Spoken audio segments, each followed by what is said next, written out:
another visitor. Stay a while. Stay forever. Ein Podcast über alte Spiele von zwei alten Männern. Heute mit Gunnar Lott und Fabian Käufer.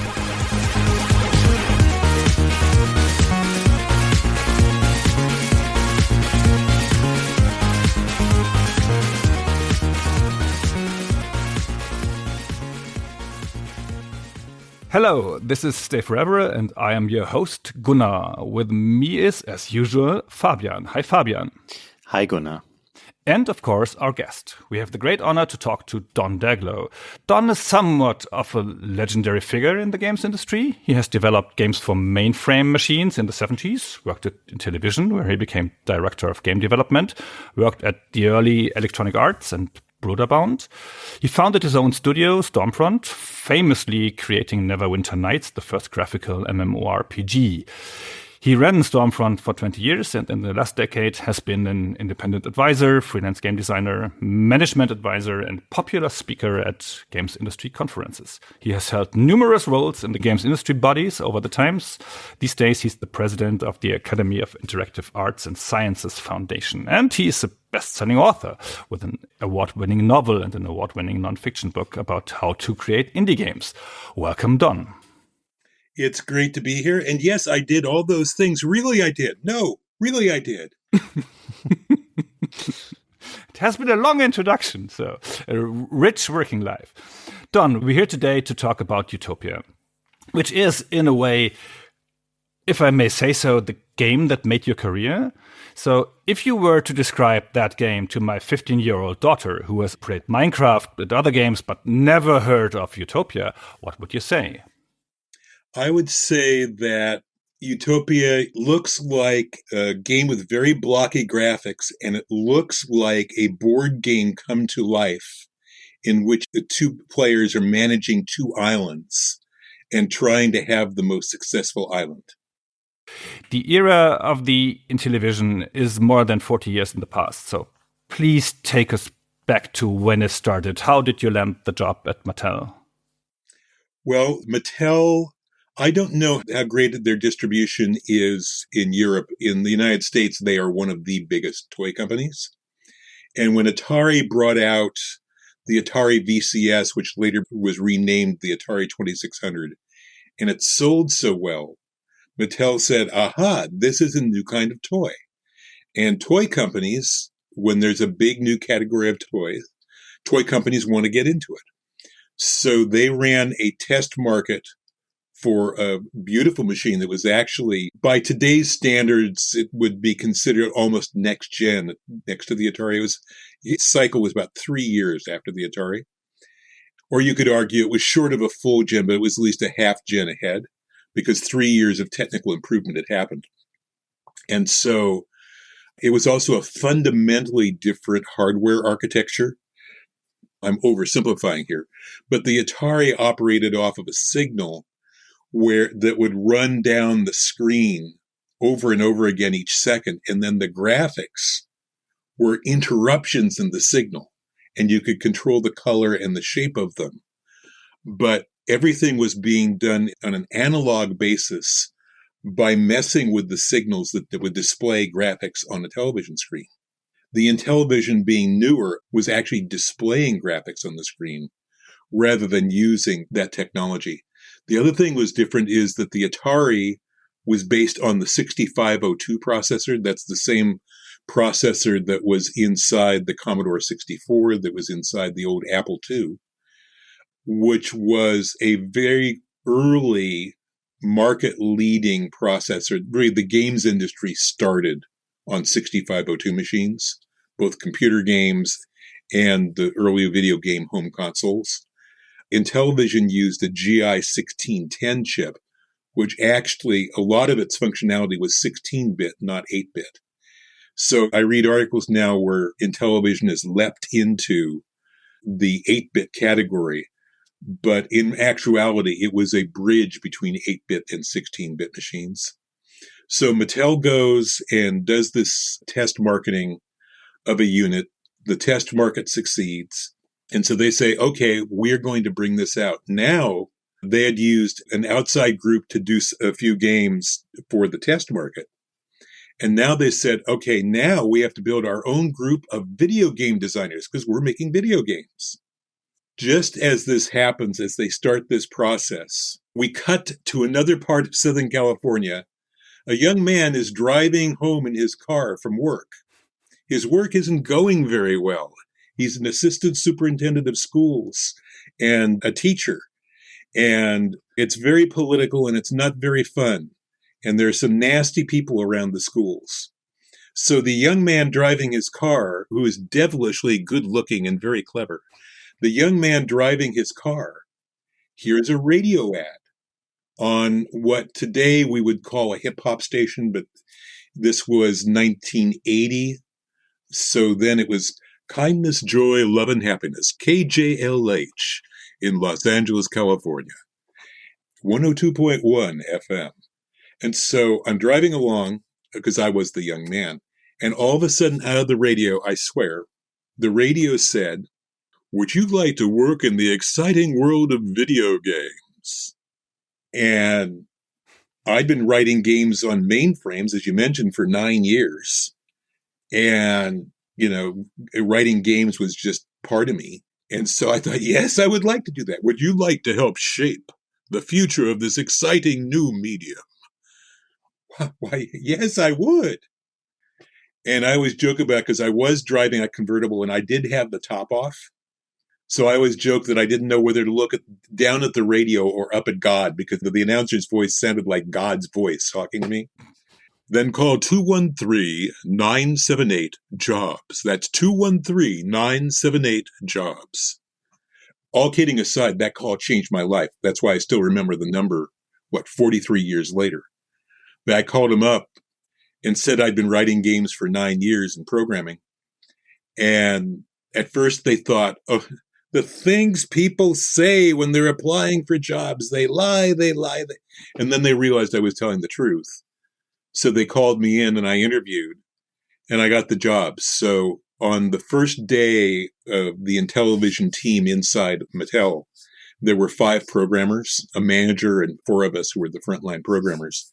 And I got to go to the first team meeting on the first day and be part of that original team, which is just, I joke about it a lot, but that was incredible luck. That was incredible good fortune. What if I hadn't been listening to the radio that day? Let's stay there for a moment. At this exact point in time, what were the other guys like? How did you collaborate? How was work organized in that period? So to give you an idea, going into Mattel, it's moved now, but the headquarters at that time was a 6-story building that was just south of the airport. And it was on the major freeway that runs by the airport. And that's a very convenient location for companies where they have a lot of people doing travel and so on. So you would drive up, park in the big parking lot, and walk into the security entry for the 6-story building. And there was high security there because in the toy industry, espionage was, and I presume still is, practiced routinely. So the major toy companies, and of course I know nothing about this. This is all stuff I've read in books and heard about in podcasts. But the major toy companies would try to learn what the other companies were doing to avoid falling too far behind. And so at trade shows and things like that, they would be looking for ways to get into the secret briefings that retailers would get from the toy companies. So when we walked in, if you were a guest, you had to get past security, get a name badge. That's very common now. But as employees, we had to wear a name badge, had our photo on it. The guards would check our photo against us every time we came in. And it also had a special color code that was our security clearance. So this is much more like walking into a military base than walking into a company. And we had the highest clearance of all, which was a yellow bar on the bottom. And then there was a little red plastic button that was punched into a hole on our badge.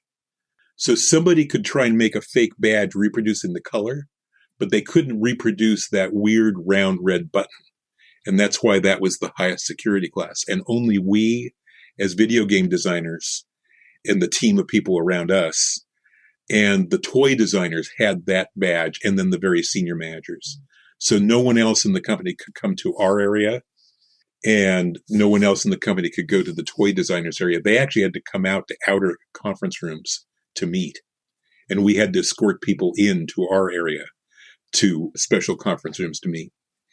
So if you walked in and you were a member of either the team that was doing the handheld games that Mattel had at that time, or if you were working on Intellivision, you started out in the 6-story tall building, but you didn't stay there. No. After you went through security, you turned right and you went through a big double doors and down the hallway of what had been a warehouse, a very, very big warehouse that was full of Mattel Toy Company stuff. And once you walked down a ways on the right, there were some partitions in different places making hallways that were about 8 feet high. And then there would be a door in one of those partitions, but the ceiling of the warehouse was much higher. So you would go through that door and you would come into our area. And just when I got there, they put in cubicles for us, what would look like pretty familiar looking, fairly small cubicles that would still be in use today in a cubicle environment. But around us, the warehouse continued to work. So you would hear from the hallway the as the guys who were driving these huge forklifts with and without different heavy steel boxes of stuff on them or big flat loads, they would be honking at people because they went through those hallways. And if we were walking down to their offices after lunch and a forklift came the other way, then you had to flatten yourself against the wall to get away so the forklift could come by. And that noise was always going on outside our offices. Across one of these hallways from the Intellivision and development space, we were called D&D for design and development for electronics. Across the hallway was the test lab for the Mattel Toy Company. So they would test all of the toys there in that lab, and they had the same 8-foot partitions underneath the tall roof. So if you were on that end of our space, you might hear, "Hello, my name is Barbie," over and over again. Or you'd hear the sound of a Hot Wheels car being revved up 10,000 times on some device. And it was not super loud. It was distant enough. The upside of that was they had a dumpster that was in the hallway outside their door. And the hallway was wide enough that the forklifts could get past the dumpster. And they used a forklift to take it outside when it was full. And when they finished testing the toys, those toys had been beaten up. They couldn't sell them, so they would throw them out. And they had learned that if they threw the toys into the dumpster, well, everybody in the company knew where that dumpster was, and there were hundreds of people in this facility. So everybody had gotten used to coming down at their lunch break after work and dumpster diving for the toys. Well, Mattel didn't want all those toys going out because they were beaten up and worn out, and even if it was employees getting them, that damages the value of the brand because it makes the toys look bad. So the guys who were the toy testers, when they took them out to the dumpster, they would take them and they would smash the toys on the edge of the dumpster so that people wouldn't take them home. So what we all did instead is we did dumpster diving looking for something that hadn't been smashed so badly that we couldn't take it home. And I had 2 young kids at this point. I had a baby, and I started at Mattel. I had a 1-year-old, and then we had another baby while I was working there. So looking for things to take home to the little kids was fun. And I got a few things. There were some beautiful die-cast train cars that I got out of the very bottom of the dumpster. And I had to go all the way in. There was no way to smash them. And I don't know if they were prototypes for something. They were never sold by Mattel. But we had those train cars for quite a few years. I had a speak and spell type toy where you dial up a sound and it says words with a sound. I had one of those for years. Inside our space, very traditional cubicles, we had the industrial designers from the handheld game group in with us, which was great because on certain kinds of things, once in a while, we could really use their help. We had no artists yet. We only had game designers / programmers. So each of us was everything for a game. A specialized artist came later. And so you designed your game, you programmed your game, you did the art for your game. If you really got stuck, you could ask an industrial designer for help, but there wasn't a lot of time to do that. We were the be all and end all. And so we would have a computer working at our desk. And then we had dev kits for the Intellivision, obviously because it was a custom format. But there were more programmers than there were dev kits. When there were 5 of us, I think we had 2 dev kits. And so we had to keep swapping off and switching off of who could use the div kit at any one time, which slowed all of us down. Then we got some more dev kits, but by then we had more programmers and so on and so on. So it was an eternal problem. So the dev kit stations were in cubicles by themselves, and then we would rotate into those cubicles. And then we would have our own cubicle with our own station. So I think those are kind of the highlights of what it was like in our first office. Later, we moved to another place in the facility that was a little nicer, but it was still a converted factory. As you said, you came from developing games on mainframe computers, and you mentioned the dev kits that you had for the Intellivision.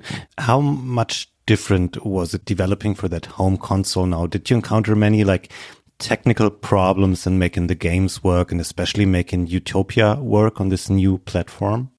Oh, I had so much to learn. My first project for Mattel was actually for a keyboard component that was like a home computer they were doing. And that I programmed in BASIC. That keyboard was test marketed but never shipped.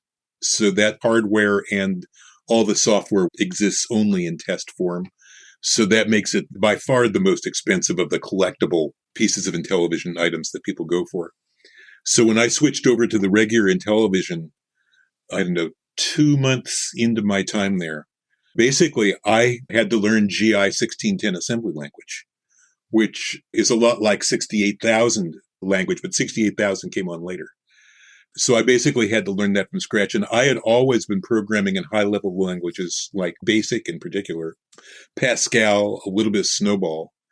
Fortran, I will tell you, do never try to write a game in Fortran. It does not work.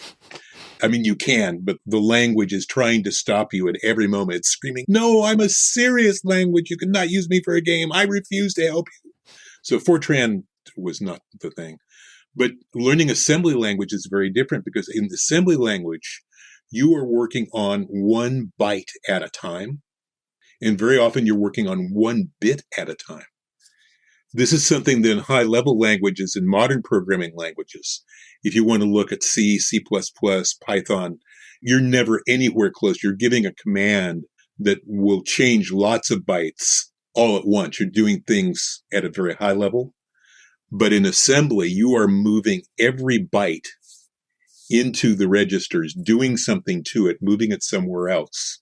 So you are down deep in the details. And our cartridges were only 4K. So we had only 4,000 bytes. Now, we're all used to saying 8-bit, 16-bit. What was weird about the Intellivision is that our instruction set was 10 bits wide, which basically means the way people talk about it, in some ways, it would be called a 10-bit machine, which is just very weird. But our registers were 16, and our RAM was 8-bit. So it made more sense for modern programmers. But it was a much more powerful system than the 6502 and the Atari. I'll tell you, I was scared stiff setting out to learn that. Having only worked in high-level languages, I had a smattering of exposure to 6502, not just mastery. I had nothing approaching useful knowledge. And so I was trained there, and I wrote Utopia. The first parts of Utopia I wrote as I was being taught the Intellivision system and the assembly language at the same time. I kept adding features to the game as I learned it, but I learned the Intellivision and I learned assembly as I created the game. So there were a lot of moments of sheer terror, to tell you the truth. How was the game conceived? Was it entirely a one-man, one-game situation and they just went at you and said, come up with something? Or did they have like a portfolio idea? We need one of those and one of those? The manager of our group was a gentleman named Gabriel Baum. He and I are still friends. And this was in Southern California. We now live within an hour's drive of each other here up in Northern California. We had a great degree of independence in the electronics division for Mattel. And so the challenge that Gabriel was able to give us was come up with one or more proposals for games you'd like to do that you think would be good. Take a look at the kinds of things we have from the test marketing. Look at the things that the other guys are doing. You know, we're not trying to do a bunch of things that are all the same. We're trying to do a variety of titles. We started out with strength and sports because that was a lot of the demo stuff they had originally done were sports games. And so with Utopia, I was thinking, okay, we're working on a lot of arcade games because that was our big rivalry with Atari. We're working on sports games. So what can we do to augment that? And I started thinking about, well, if I'm trying to do something that will be very different from those things and help add variety to the line, then I started thinking of what turned out to be Utopia. And I've told the story quite a few times, but the basic roots of Utopia, so that it came readily to my mind, were when I was a teacher, I had used a game like that to help teach my kids the geography of the world. And I'd made the cafeteria of the school. I'd used electrical tape to make a map of the world on the cafeteria floor as a way to get a big enough map the kids could actually walk around it and get a feel for it. And I had seen a game, which was mostly a text game called Santa Previa, which was really inspired by an earlier mainframe game called Hammurabi. And these were games that basically simulate how much grain you could grow in a year, and then how much money you could make out of that, and then could you build something in your kingdom with it. So that was the theme of those old mainframe games. And then the final piece of the puzzle that I was thinking about, because I was thinking, okay, this is great, but how do you do this on a 4K cartridge? And in the early 70s, I had seen an awful movie that was shown late night on TV called The Killer Shrews. This was a very low budget, early 1960s movie. And the idea was a testing of the atomic bomb had taken some little shrews, like little gophers. And instead of hunting bugs in tiny tunnels at night, now they had a desire for human flesh. And they were big. They were big as not as a bear, but they were big as a really large dog.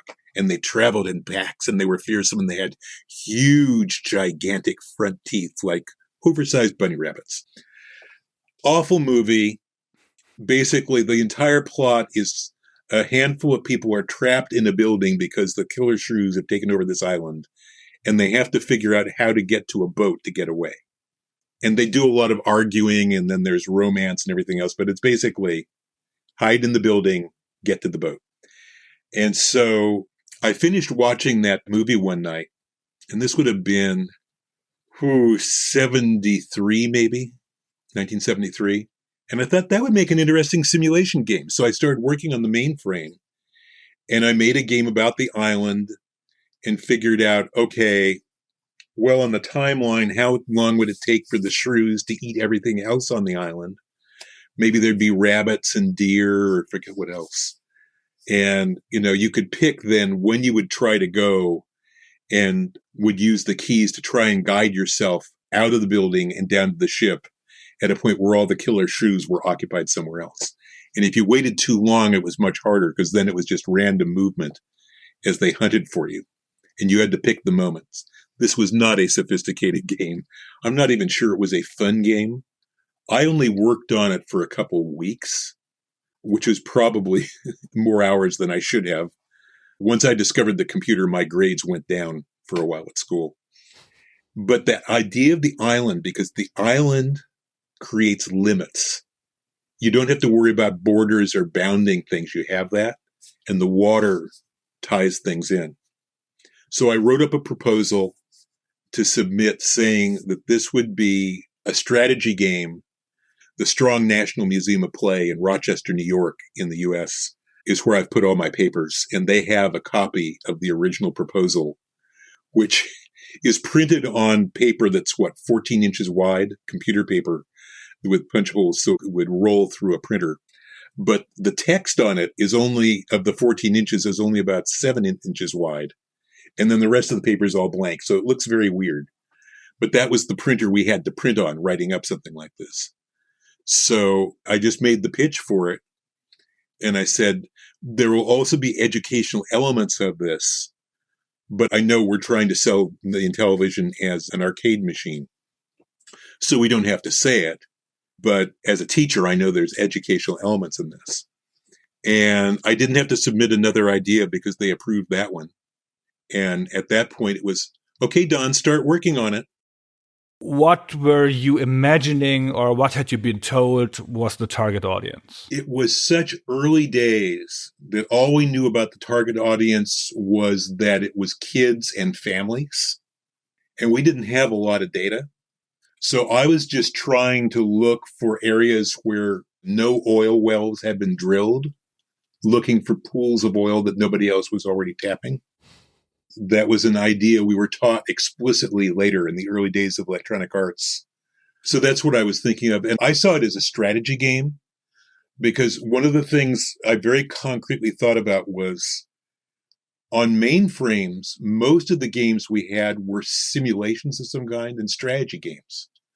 But here, with the games that were going on in the first wave of video game consoles, they were arcade games, they were sports games, but a lot of the themes we had on mainframes were not being explored. And so I thought of Utopia as being a simulation game, most of all. And after that being a strategy game, it ended up being in the strategy network, they called it, for Mattel. And I built educational elements into it because it was so natural. And I was a teacher. They never advertised it that way, but I think the company loved the fact when the game was introduced and we started getting reactions to it, that unofficial education content turned out to be a very big feature that people liked. So you were not afraid at some point that people might be put off kind of like by the intellectual requirements of the game because it's immensely more complex and demanding compared to the other simple arcade games that you had on the consoles at that time? I think I was naive about that in some ways. Obviously, the game succeeded. It was not one of our 3 biggest bestsellers. It was our highest rated game. It won the most awards of all of our games, but it wasn't one of our 3 bestsellers. But I just thought, well, on the mainframe, these were games people loved. So if we're adding graphics, if it was cool in the mainframe, then people will probably like it now. And it was simple enough for kids to play. And frankly, naively, that was the extent of my thinking about it, because all the perspectives we have now and all the niches and micro analysis, there's a very large game that I'll be able to talk about soon, but big cross-platform current gen title I've worked on in a small role, a very fun role, but small role over the last couple of years. And if you look at the amount of work, analysis, and focus that goes into that title compared to what we were doing, we look like 5-year-olds wandering around in the kindergarten. The Intellivision had a very unique controller and unique scheme of controlling games. So could you elaborate a little bit on that, how you used that on Utopia and how you were introduced to that system? First of all, what's interesting now, historically, people look back at that controller and, as you said, they say, that's a weird controller, mister. But back then, there were a variety of controllers that were out there. So if you look at the consoles of the 70s and the early 80s, the ones that succeeded and the ones that did not, you've got a variety of controllers. This is a case of, I don't know, it's like looking at the map of Germany in 1779 and then looking at it again in 1870. In 1870, it's all joysticks, but you still have the Grand Duke of different kinds of controllers all over in the 18th century. So that may not be the world's best metaphor for describing hand controllers in terms of the development of the German state, but it's only in retrospect that it was weird. So for those who have not seen it, the Intellivision controller had a number pad laid out very similarly to the way the numbers are on your mobile phone. But this is not a touchscreen. This is way before touchscreens. This is 35 years before anything with a touchscreen. So they were little bumps. There was a little metal plate, very thin, and it had little domes for each number. And as you pressed down on that dome, you were pressing the switch and it would connect. And so each of those was a button for each number. There were 4 buttons on the side, 2 on each side, and they mapped as 2 buttons. So there were 2 instances of each of 2 buttons. And then at the bottom of the hand controller, which had a footprint not too different from your mobile phone now, was a round little hard plastic plate colored gold. And that plate sat on a central spindle and was held in by the casing. So you could press on the disc, which is what it was called, and you could run your finger around it in a circle. And there were, I'm trying to remember I think there were 16 contacts in it. So it broke the circle up into 16 different spots. So what you would do in playing is you would have one hand with your thumb over where all the buttons were, and you would have the other thumb over the disc at the bottom. The disc was a variation on the joystick, but it gave you the same kind of control. We felt it was more accurate. Obviously, we were prejudiced, but we felt it was more accurate than the Atari joystick. And with that 2-hand process, you actually had more options of controls you could give your player than we have by some definitions on modern controllers. Mattel then had little plastic overlays that would slide over the buttons on top, and they would have graphics on it to show you what that button was in that game. Once people learned the games, they would take the overlays out and just play by feel on the button. But the overlays were a great teaching tool while somebody learned the game. And so to design Utopia, the first thing I thought about was, okay, what will I do with the disc, which would function as an analog joystick would function now? And what would I do with those 12 buttons up on top? So the layout of having one feature you could add to your island per button was a natural. And then using the disc to control where on your island you were building was a natural. And then later when we added fishing boats and PT boats, controlling them was a natural as well.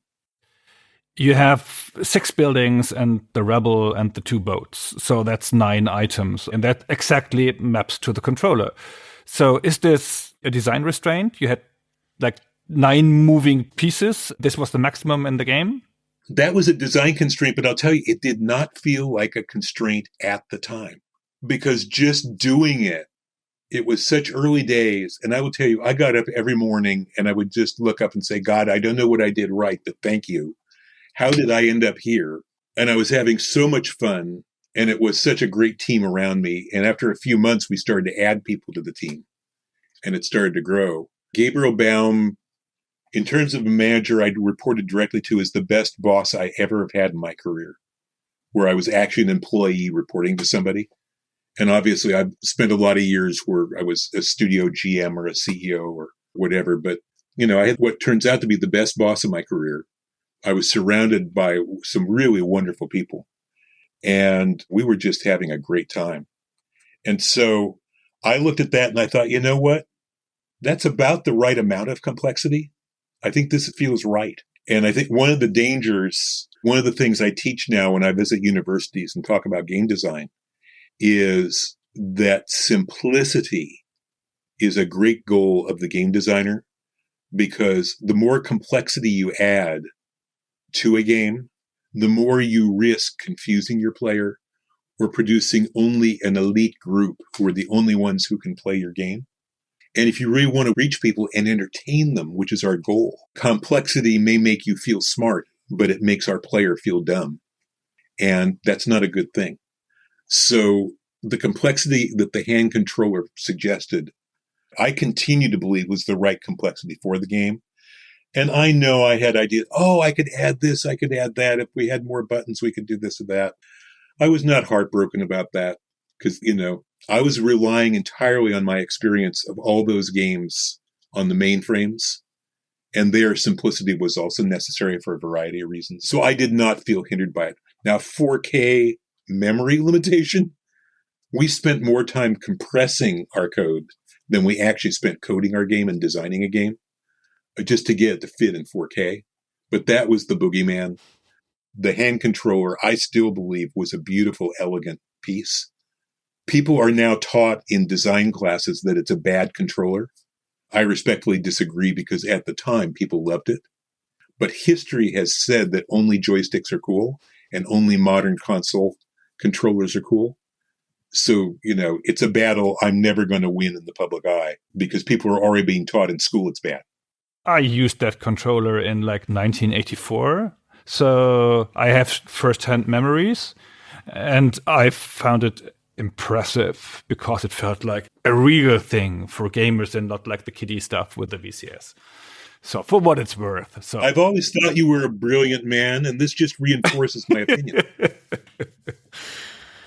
You just mentioned the boats that you have in the game, and you also mentioned that you categorized the game as a strategy game, but you added in these what we call real-time strategy elements later in the game. How did you come up with these? First, I got the strategy part going. You would put things down. Both players would, at the same time, simultaneously build things. But there was a time limit to the turn that you could control. And when the turn was over, the system would then compute the score for each island based upon the happiness and the well-being of the people. And we got that going, or I got that going. I'm so used to saying we from the modern games industry for the last 35 years, but I got that going. And we all agreed it was fun. And people said, we need more to do, though. I mean, when you finish your turn, exactly as you said, you're just sitting there waiting for the time to be over. What else could you do? And that's when I came up with the fishing boats and then the PT boats. So it was get your stuff built early in the turn, do your building, and then use the rest of the times to try and get more earnings with your boats. And if you had boats that were in peril from pirates or from your opponent, then you were going to be distracted from your building time. Then you'd have to try and manage that and then get back in time to build before the time was up. And so that's where the real-time strategy element of the game came from. Let's talk a little bit about Utopia being a two-player game, which is not as unusual as it seems from our perspective. Most games on early consoles were like sports games, especially were two-player games. But this is handled slightly weird. So it's a two-player game at heart, and you can leave one island sitting and just go for the point optimization, and then you have a one-player game. So was this a conscious decision, so to have a two-player game at first, or to support the concept? Or how did this come about? Intellivision's mindset, and you hit the nail on the head, this is the case for a lot at Atari as well, not everything, but was that two-player. Well, you had to have somebody to play with because the systems were too primitive to do much of an AI opponent. In 4K, you were not going to get an AI opponent in that space. The team used to kid me mercilessly because they gave me the supposed award, which never had a physical form, as the programmer who in the history of video game design wrote the most pages of computer code in assembly language that did absolutely nothing. Because if you printed out the code, there were about 3 pages of instructions to calculate the score at the end of a turn. And only then, all it did was update the scores. And especially the guys who were computer science majors, who were going to do everything more compactly than I would, they loved, because they knew it bothered me, they would used to kid me mercilessly. 3 pages, and it doesn't do anything that you can see on the screen. What an accomplishment, Don. But yeah, for those reasons, there was no opponent. So that was the mentality built into the box. We bought into it as designers. Marketing bought into it. I think the audience did. We had data that said an overwhelming majority of our players played two-player, not one-player. So we had that market feedback data. So I just naturally thought of it that way. But then, of course, if you wanted to just play one side, especially if you're trying to figure out how to kill your brother in the game and get really good, you could play lots of practice games solo, then use that knowledge to crush your brother. But given that it was mainly a two-player game, I guess you had also to spend a lot of time on the balancing of the game, because there are certain randomized elements in the game, like the thunderclouds or the stock of fish appearing. And wasn't it like really hard to make it a fair game for two players? I don't know if any of this survived and got into the papers I gave to the museum, but the last month I was working on the game, I started pitching the concept, I think, in March. And the game went final in mid-November of 81 and then was approved for manufacturing, which itself would take several months. You know, you're going through, you've got bugs and you're trying to fix your bugs, you've got your bug list. But I spent much of the last month with a yellow pad next to me, and then I'd run out of paper on the pad, I'd be using the back of things or whatever else. I would be playing the game over and over and over and watching the storms come down and counting how many times each square was touched by a storm and having the hurricanes separate since they were damaging and how many total hit points went onto each island so that both the damage and the positive of storms would even out. And of course, it was pretty good. I got it to be pretty good fast. But once I started to stabilize it, it was still, the left island got a little more damage, but it also got a little more rain than the right island. And that was enough that you didn't want to play the right island. Even allowing for the greater damage, you wanted to play the left island. Okay, tweak the algorithm to make it more likely, because basically the storms came down. My first version was look at the aspect ratio of the screen, try to mimic that. So storms would wobble off of a line that would go directly down the middle of each island and make everything even. And that got pretty close. Okay, well, I need to wobble a little more to the right. Okay, fool with it. Play 5 more games. It's still a little short. Okay, a little more to the right. 5 more games. Oh, now it's too far to the right. Oh, no. Now the right's way better. Okay. Oh, I did it over and over again. Hashtag marking, click, click, click, click, cross, click, click, click, click, cross. You know, taking graph paper, drawing out the islands, and then marking on each one each time something hit it. Over and over again. And I will tell you, by early November of 1981, I was sick of doing that, of just sitting and watching storms move. With the benefit of hindsight, are there things you wish you had done differently in the game? And expanding, did you ever consider to go back to the game and develop, you know, a modern version, a sequel, whatever? You know, I've thought about that a lot over the years. It's never actually happened. Maybe someday it will. But I've thought about it a lot over the years because I absolutely still love the game. I'm very proud of it. I think people who played mainframe games in the 70s, of whom there are not very many, probably can look at it and see its roots in mainframe games, but with the graphics now added of a quote-unquote modern 1980s game console. I've done a lot of other simulation games in the meantime, and I would think about, because when you're building role-playing games, you're doing things like creating economies.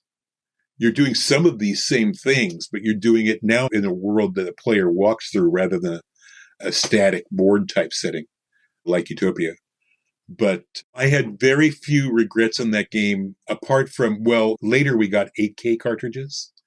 And then they think, oh, if we had 8K, oh, now what I could have done. For Island. Yes. And then we got 16K cartridges with bank switching, but that had all of its own problems. But no, I was pretty content with the game. And when it was introduced, it had a weird experience. So 1982, Consumer Electronics Show in Las Vegas is where it was introduced for the first time and shown. So we go for the first day of the show and, you know, we're doing like volunteering, working in the booth, showing games to people. And we would not only show our own game, but we'd show other people's games. We kind of rotated the stuff. And press people would come by, retailers, competitors. I'm getting up the second morning of CES. So this would be January of 82.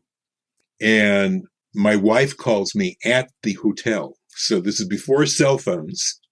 This is before email. So she calls me and I'm thinking, oh my God, one of the kids is hurt.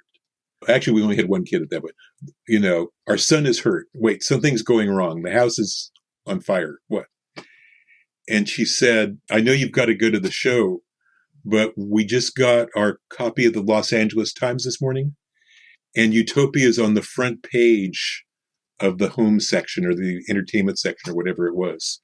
The game is on the front page, and there was this huge write-up in the Los Angeles Times about how Utopia was the beginning of a new kind of video game. And that was the payoff we were after. And my jaw dropped. I was just kind of like, I still remember that moment of, don't pinch me. I don't want to wake up. 2 years ago, I was teaching school with no prospect of doing this. And then I'd gone into school administration and all these things. And now 2 years later, I get to make games for a living instead of as a hobby. I get to make games with graphics instead of just text. And a game that I made just made the front page of a section in the Los Angeles Times where they're saying, this is great new form of video games. Sometimes you can't believe it. You just go, this can't really be happening. You have that moment of, they're going to figure out that I'm just a teacher who programmed mainframe games and I'm not a computer scientist and I haven't done this for a living before. But everybody was learning as they went. I just had that sense of, do I deserve to be here? On one hand, it was incredible and fantastic and all dreams coming true. And on the other hand, it was, I'm not as good as this article says I am. And of course, the article didn't have my name in it because our names were a secret at that time.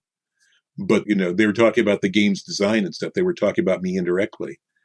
And I just thought, I know I'm not that good. And how do I live up to this? Did Mattel encourage you after this great media coverage that you got, and probably assuming that the game was commercially successful as well? Did they want you to do more games like Utopia, not necessarily like the same game, but having games which are new and trying stuff that has not been done before? I think that was a challenge that we've had as a team from the company, was to try to be original and, keep doing new things, because the idea that games would get old and stop selling. In the early days of the industry, you would have a crest of game sales at the beginning, but because the hardware kept selling, even older games continued to sell. So now we think of games, if you don't do DLC and you don't have add-ons and you don't do this or that, you don't have a live services function, a game is going to come and go pretty fast. Back then, we weren't thinking that way. So everything being innovative, each tree in the forest, every game wasn't expected to fall over quickly. We had to keep planting trees in new places because the old ones were still viable. So that was an overall philosophy for us. And I think that we, as the leaders of the team, Gabriel certainly supported that. I think all five of us at the start supported that philosophy, that thought, as time went on. And as the team grew, then we presented that philosophy to the people. And as Mike Minkoff, who was one of our very finest engineers, he and I each got promoted to lead progressively larger groups and functions. I think we and Gabriel institutionalized that approach. So it was cool. Everybody was encouraged to think that way, not just me. As I got promoted, there were cases where there were specific kinds of things they wanted. And we didn't have somebody with a game like that already ready and pitched and ready to go. So I designed a handful of other games that more junior programmers did as their first project over the course of the next couple of years. But I did the first very basic outline for another game, and then I was promoted, and they said, no, we want you working on admin and design full-time. And I said, oh, I can still code. I mean, I can manage the group you gave me and still code. And they said, no, you don't understand. You can stop coding, Don. It's all right. It was very realistic. So, do you know sales figures or something? We did not get access to that data on a constant basis the way you would now. I know it sold over 250,000 copies, but how much of that was sell-in versus sell-through in retail, I don't know, and how far it went past 250,000. All of the Intellivision and all of the Atari and all of the Activision games, when the industry collapsed at the end of 83, start of 84, there was inventory of all those games sitting And it's taken quite a while for the retro industry to go through a lot of that old inventory. So for all the games, there were certainly games that were manufactured that were never sold just because of the rapidity which everything fell apart. Okay, that's it for today. Don, many thanks for your time and the fascinating insights into the development of Utopia. Until next time. So, das war das Interview. Ich hoffe, es hat euch gefallen. Und jetzt noch die Zusammenfassung. Don Daglow beschreibt im Interview zunächst einmal, wie er in die Branche gekommen ist, und dazu beginnen wir zur Einordnung mit der Firma Mattel. Mattel ist auch heutzutage noch ein führender Spielzeughersteller. Und damals, Ende der 70er, da verkaufte sich das Atari VCS, die Videospielkonsole von Atari, so gut, dass Mattel gesagt hat, aha, jetzt gibt es hier eine neue Art von Spielzeug offenbar, und wenn es eine neue Art von Spielzeug gibt, dann wollen wir da mitmachen. Also haben sie so eine Art Test gemacht und haben eine eigene Konsole entwickelt. Das Atari VCS war ja eine 8-Bit-Konsole mit dem 6502-Prozessor, und das Intellivision hat aber diese Architektur nicht einfach kopiert, sondern eine ganz andere Architektur aufgebaut, teilweise 8-Bit, teilweise 16-Bit, so eine Art Brücke zwischen den Bit-Generationen. Vielleicht kann man sogar sagen, das war eine halbe Generation voraus dem VCS. Das lief also gut für Mattel. Erste Tests waren vielversprechend, und dann haben sie das rausgebracht und haben sich erstmal Spiele eingekauft von einem externen Studio. Und dann hatten sie aber vor, eine interne Entwicklungsabteilung zu gründen. Dann schneiden wir kurz um zu Don Daglow, der zu dem Zeitpunkt Lehrer ist, stellvertretender Schulleiter, ist verheiratet, noch sehr jung, ein Kind und ist nicht so richtig zufrieden mit seiner Arbeit, kommt da nicht voran, und der hört im Radio eine Werbung für einen Job in der Spielindustrie von Intellivision. Da wird man gefragt, ob man in der aufregenden Welt der Videospiele arbeiten möchte. Und Don Daglow hat zu diesem Zeitpunkt bereits 9 Jahre lang Spiele geschrieben, auf Großrechnern. Amateurhaft, ja, also nicht professionell. Aber zu der Zeit gab es ja noch keine Spielebranche. Und dann denkt, das ist ja für mich gemacht. Da wird auch noch eine Telefonnummer durchgesagt, und dann bewirbt er sich. Und die können das zuerst nicht fassen, als er da ankommt, dass der 9 Jahre Spieleerfahrung haben soll, also Spieleprogrammiererfahrung, aber dann überzeugt er sie und dann stellen sie ihn ein. Und das ist natürlich ein großer Glücksgriff für beide Seiten, ja. Für Don Daglow beginnt jetzt eine schillernde Karriere, ja. Mit diesem einen Radiospot geht es halt los, und die Firma Mattel kriegt halt einen erfahrenen Programmierer, einen erfahrenen Game Designer, von denen es ja zu der Zeit 1980 noch kaum welche gibt. Intellivision bildet mit Don Daglow und anderen Leuten ein Inhouse-Team, 4 Programmierer und ein leitender Programmierer, und das sind dann die First-Party-Spiele entwickeln sollen.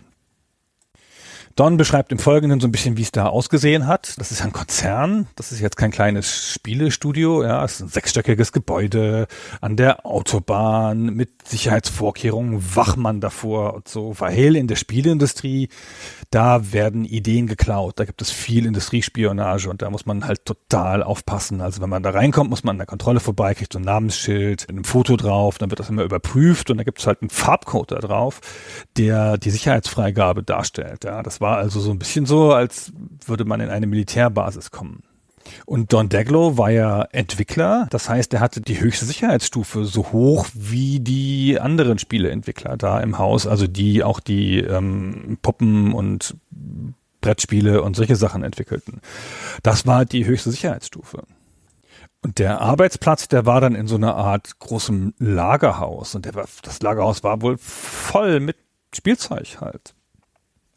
Man konnte da so durchgehen, da fuhr ein Gabelstapler rum und so, und dann kam man in den abgetrennten Bereich der Spieleentwickler, der ein bisschen so aussieht wie spätere Spielestudios auch, ja, so abgetrennte kleine Kabinen, Cubicles, wie man es in Amerika nennt, und dann haben sie da drin halt gearbeitet.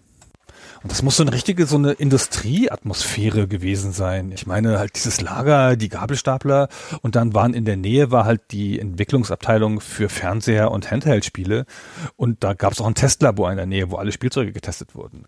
Wenn man an einem Ende des Raums war, wo die Spieleentwickler drin waren, dann konnte man immer solche Sachen hören wie „Hallo, mein Name ist Barbie" oder das Geräusch eines Autos, das halt ganz oft gestartet wurde oder so. Das war wohl insgesamt dann aber auch eine inspirierende Atmosphäre, weil sie ja auch Zugang hatten und quasi diesen gleichen Rang wie diese Industriedesigner von der Handheld-Spielegruppe.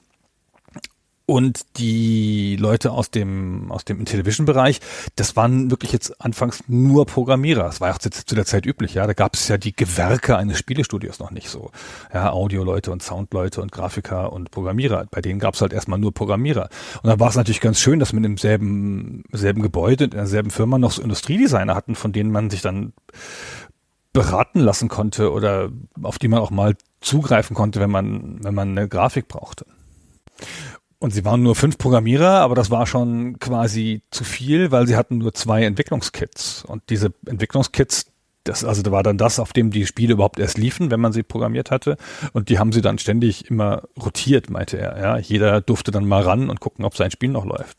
Und die programmieren dann in Assembler auf einem proprietären Chip und das konnte Daglow nicht. Er war schon ein erfahrener Programmierer, aber er hat immer Hochsprachen programmiert, also Pascal und Snowball und also wirklich Sprachen, also die Befehle übersetzen.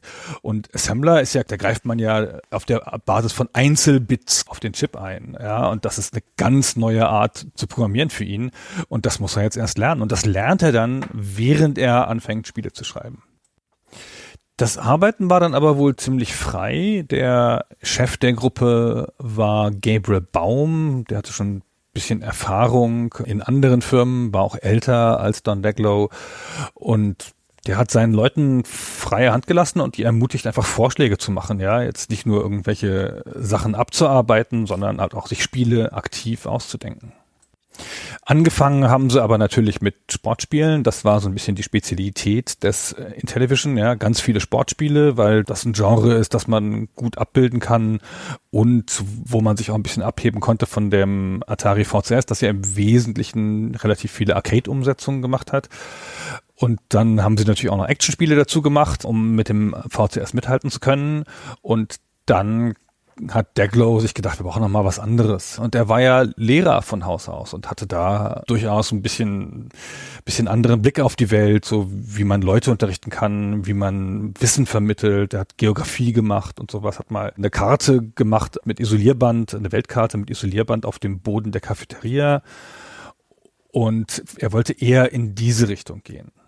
Er hatte da auch tatsächlich 1,5 Vorbilder dazu, nämlich ein Spiel namens Hammurabi und ein Spiel namens Santa Peruvia. Santa Peruvia ist gleichzeitig auch das große Vorbild für das Deutsche Kaiser von Markus Mergard.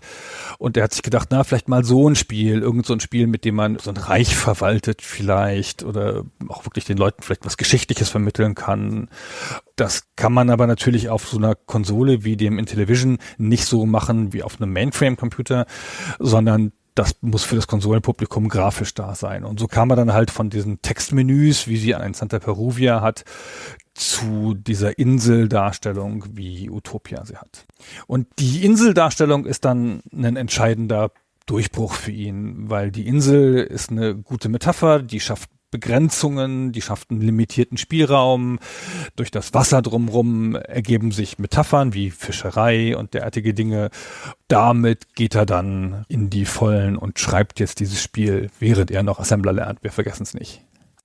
Und er hat natürlich keine Ahnung davon, aber er zeigt seine Fortschritte dem Gabriel Baum, er bespricht seine Fortschritte und seine Ideen in diesem kleinen Team. Die gucken sich gegenseitig die Spiele an, spielen die Spiele der anderen, geben sich Feedback und kommen da immer weiter in so einer kreativen Gruppe. Und wie auch später oder vielleicht auch noch teilweise wie heute, ja, wenn es halt Spaß macht, macht's Spaß. Und dann kriegt man auch das richtige Feedback aus der Gruppe und dann geht's auch mit dem Spiel weiter. Sie haben noch keine Zielgruppenanalysen zu dieser Zeit und auch keine genauen Daten über die Zielgruppe, aber sie denken sich, dass die Zielgruppe Kinder und Familien sind und versuchen daraufhin zu entwickeln. Und für Don Daglow passt das alles ganz gut, so, ne? Ein Strategiespiel, auch vielleicht ein bisschen intellektuell fordernder als die Sportspiele und er baut pädagogische Elemente ein, wie er das nennt, weil er halt Lehrer ist und ihm in das Sujet zu passen scheint. Utopia wird dann das bestbewertete Spiel des Intellivision, also ein Spiel, über das halt viel Furore macht und über das viel geredet wird, das aber keins der 3 bestverkauften ist. Wir kommen dann zu dem Controller, Der Controller des Intellivision ist ja ein sehr besonderes Feature. Don Daglow findet den auch heute noch gut, spricht da sehr positiv drüber. Er beschreibt den als einen Controller, der so ein bisschen seiner Zeit voraus war, mit den vielen Möglichkeiten, die man damit hatte, unterschiedliche Steuerungsarten, relativ viele Knöpfe, die gemappt werden konnten und durch diese Overlays, die man über diese Telefontastatur legen konnte, hatte man auch eine sehr gute Möglichkeit, dem Spieler so ein Lernkonzept nahezubringen. Ja, die mussten nicht die Knöpfe auswendig lernen, so wie das heute ist, sondern konnten halt einfach drauf gucken und sagen gleich, was der Knopf bedeutete. Es war natürlich trotzdem sehr viel komplizierter als das konkurrierende VCS, das ja nur einen einzigen Button hatte auf dem Stick. Aber das war schon ein Alleinstellungsmerkmal. Und für ihn führt das dann eins ganz logisch zum anderen. Er benutzt dann halt wirklich jede Taste des Controllers für sein Spiel. Das ist was fast kein anderes Intellivision-Spiel tut. Danach erzählt er ein bisschen über das Design und wie das so Stück für Stück entstanden ist. Ihm war schon irgendwie klar, dass es rundenbasiert sein muss auf eine Art, dass beide Spieler abwechselnd ziehen vielleicht, immer so ein Zug und so, Zeitlimit und dass man da Punkte für kriegt und hatte gleich am Anfang die Idee, dass die Punkte basieren sollen auf dem Wohlergehen der Menschen. So hat er halt angefangen und dann fiel ihm ein, ja gut, aber wenn meine Runde beendet ist, dann sitze ich ja da und warte. Das ist ja ein bisschen blöd. Was wäre denn, wenn ich da noch was tun könnte? Und dann kam er halt drauf, dass es die Fischerboote oder die Torpedoboote geben könnte, mit denen man noch rumfahren kann dann, wenn man seinen eigentlichen Zug, also das Bauen, das Geld ausgeben, wenn man das schon gemacht hätte. Und so könnte man die restliche Zeit besser nutzen und dann würde man ein bisschen abgelenkt werden und dann wäre Zeit plötzlich eine Ressource und das wäre dann ganz interessant. So kamen diese Echtzeitstrategie-Elemente ins Spiel und damit war er dann echt krass seiner Zeit voraus. Er spricht dann noch ein bisschen generell über Game Design, dass man versuchen soll, Spiele nicht zu komplex zu machen, weil dann der Spieler sich dumm fühlt, wenn er es nicht gleich versteht und so. Und er meint aber, dass zum Beispiel diese Controller des Intellivision genau die richtige Art von Komplexität wären. Er hätte sogar vielleicht noch gern noch mehr Knöpfe gehabt, aber das war einfach nicht nötig. Das ging schon so und er fühlte sich dadurch nicht behindert. Wodurch er sich schon behindert gefühlt hat, waren halt 4 KB Speicherbegrenzung. Das heißt, das hat sie dazu gezwungen, dieser minimale Speicher für jedes Spiel, hat sie dazu gezwungen, wahnsinnig viel zu optimieren und immer wieder zu optimieren. Das hat sie im Entwicklungsprozess grundsätzlich sehr aufgehalten. Fabian fragt dann im Interview, wie das eigentlich ist, warum das Spiel jetzt keine Gegner-KI hat. Das ist ja ein reines Multiplayer-Spiel, warum man das nicht solo spielen kann. Und dann sagt Don Daglow natürlich folgerichtig, dass man in diese 4K nun wirklich nicht noch eine KI reinbringen könnte. Deswegen ist der Singleplayer-Modus so einfach, indem er einfach die Abwesenheit des anderen Gegners ist. Also das ging einfach nicht anders. Das war den Restriktionen geschuldet. Und dann in dieser Optimierungsphase hat er das Spiel halt einfach gespielt und gespielt und gespielt. Also es ist nicht so richtig klar. Es scheint keine eigene Testabteilung gegeben zu haben, sondern die Programmierer haben halt untereinander ihre Spiele wie verrückt gespielt und er hat halt ja ein vergleichsweise komplexes Spiel für diese Zeit mit Mechaniken, die im Hintergrund laufen, Rechenoperationen und so. Und wenn er da Bugs hat, dann hat er die halt von Hand gesucht, ja, indem er das Spiel gespielt hat und dann mit so einem gelben Block da saß und sich aufgeschrieben hat, was für ein Problem da jetzt ist und hat auch sein eigenes Spiel beobachtet und dann versucht zu analysieren, indem er zum Beispiel sich die Stürme angeguckt hat, die über die Karte ziehen und dann ausgezählt hat, wie der Zufallsgenerator da genau funktioniert und wie oft jedes Feld berührt worden ist.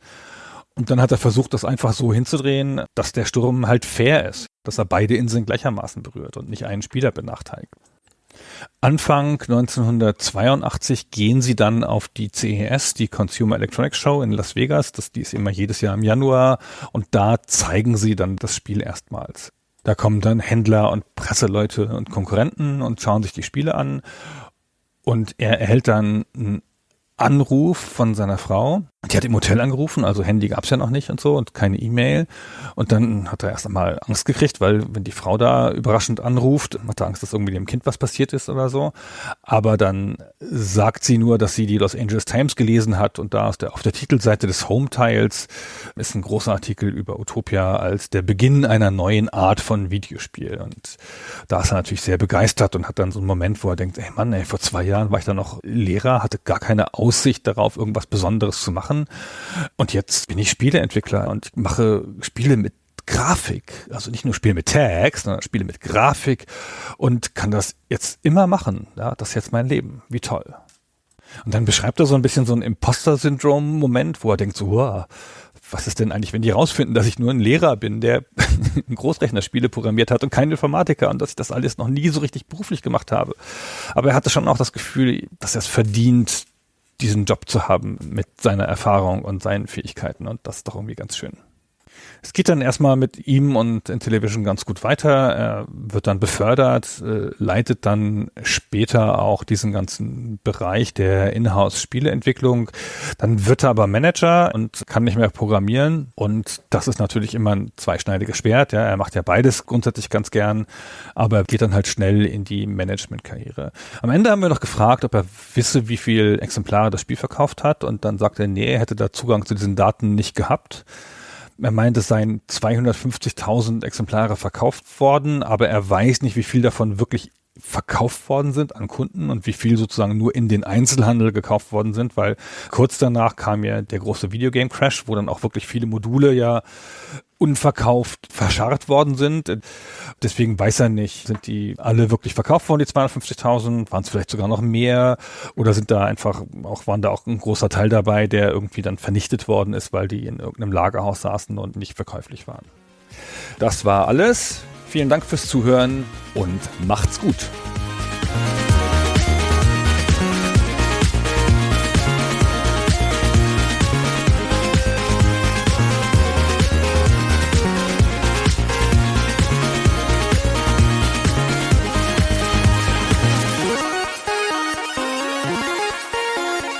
What?